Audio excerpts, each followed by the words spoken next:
everyone, welcome in Maximum Electronics. If you are not subscribed our YouTube channel, then please subscribe our channel and don't forget to press the bell icon for latest update.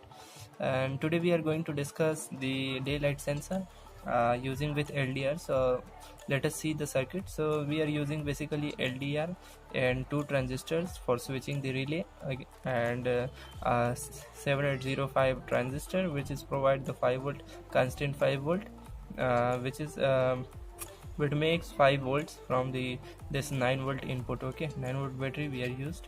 Okay, now here is the relay, which is 6 volt relay, but it is working in 5 volt properly. Okay, here is 1N4007 diode, which can able to absorb the reverse current which is generated through relay when switch off. Okay, now there are two resistors.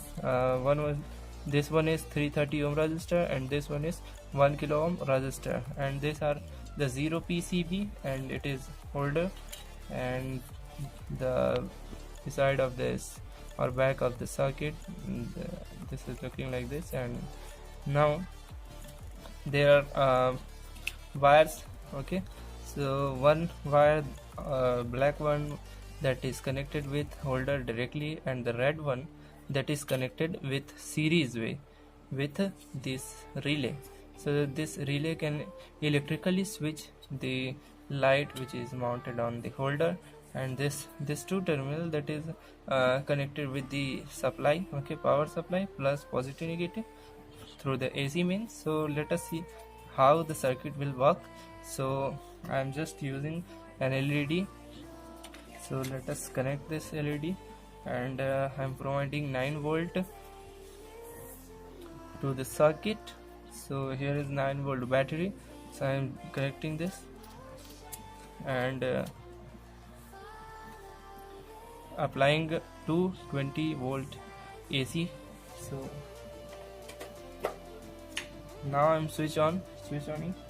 So it is switched on. Okay, circuit is switched on.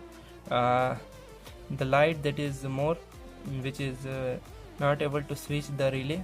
So day, in case of day, there is no switching of light, and if there is no light on the LDR, then our relay that conduct and our LED will glow. So these are the basic principle of this circuit. So the LDR is playing very important role to detect the day and night. Okay, so these are the all about the daylight sensor.